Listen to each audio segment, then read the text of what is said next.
Bonjour tout le monde, Louis-Philippe Dubé pour le Guide de l'Auto. Aujourd'hui, je vous fais une présentation rapide de mon essai du Volkswagen Tiguan 2025. Le Tiguan à qui on a donné une refonte bien méritée pour sa troisième génération. C'est un modèle qui est très important pour Volkswagen au niveau mondial, mais aussi un modèle populaire au Québec, chez nous. Donc esthétiquement, on a l'air un petit peu plus gros, plus costaud, plus audacieux. En avant, la ligne du capot est un petit peu plus élevée. On a refait le bouclier avant du véhicule également. Et puis, on a fait une ligne plongeante en arrière pour donner un look un petit peu plus coupé, mais essentiellement, les dimensions demeurent les mêmes. Pas beaucoup de modifications au niveau plateforme. On a le même moteur, le 4 cylindres turbocompressé qui développe dorénavant 201 chevaux. C'est 17 chevaux de plus que le modèle sortant. On utilise une transmission automatique à 8 rapports pour envoyer la puissance au système 4Motion, le rouage intégral de Volkswagen.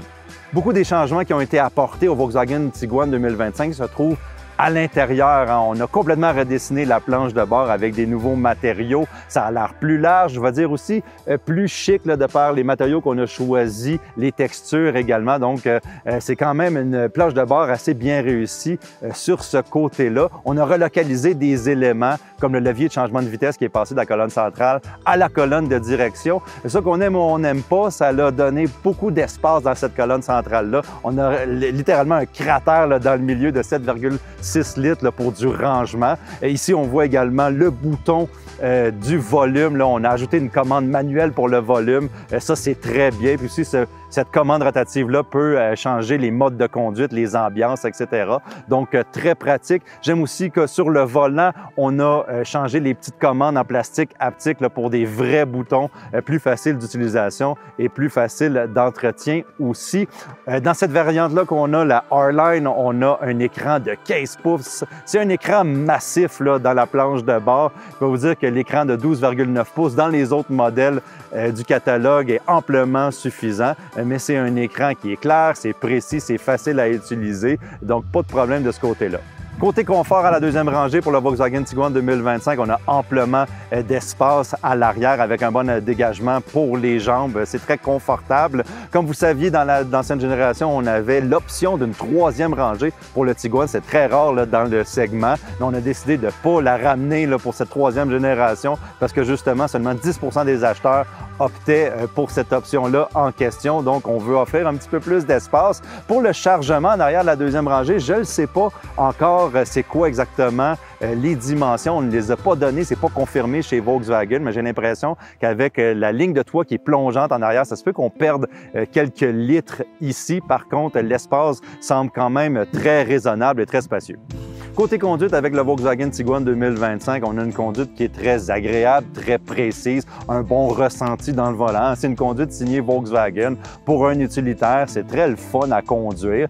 En ville, on a une bonne réactivité de l'accélérateur pour la puissance. Pas de problème à se promener à basse vitesse comme ça. Puis le moteur est très réactif. Par contre, à haute vitesse, j'ai remarqué que le moteur, on sentait pas tous les chevaux qui avaient été ajoutés ou toute la puissance qu'on a de ce moteur-là. J'ai l'impression que la transmission, elle est peut-être calibrée plus pour l'efficacité que le dynamisme. Donc, des fois, on a des délais dans les reprises à haute vitesse. Par contre, somme toute, une expérience qui est agréable avec le Tiguan. Une petite mention spéciale aussi pour le volant. Chez Volkswagen, on aime donner des volants qui sont plus petits, bien rembourrés avec une bonne prise. Ça va très bien avec la rétroaction, le feedback qu'on a avec la conduite du nouveau Tiguan. C'était comme ça avant et ça n'a pas changé pour le modèle 2025. Et puis ça, c'est complémenté aussi par un bon freinage offert par le véhicule. Donc, évidemment, avec le Volkswagen Tiguan 2025, on a une seule option de moteur. On n'a pas d'hybride chez Volkswagen. Les plans ne sont pas tout à fait faits à cet égard-là, mais on sait que dans ces segments-là, c'est très populaire, les hybrides. Donc, on a hâte de voir qu'est-ce que Volkswagen va avoir comme réponse à ce chapitre-là. Par contre, on réserve pour 2026 un moteur plus performant, une option de moteur plus performant. Ça va être le 4 cylindres turbocompressé, mais qui va développer 268 chevaux dans la variante haut de gamme, si on veut, dans une seule variante, la variante la plus dispendieuse. Donc, il va falloir attendre en 2026 pour avoir ce moteur-là. Côté tarification pour le Tiguan 2025, on parle de 36 495 $ de prix de départ, plus 2 200 $ de frais de transport et préparation pour la modèle Trendline. Et on va jusqu'à 47 495 $, plus 2 200 $ de frais de préparation et transport pour cette variante Highline R-Line qu'on a avec nous et c'est disponible dès maintenant dans les concessions Volkswagen. Donc, si vous voulez tous les détails sur mon essai, les spécifications du nouveau Volkswagen Tiguan 2025, vous pouvez lire mon article sur le guide de l'auto.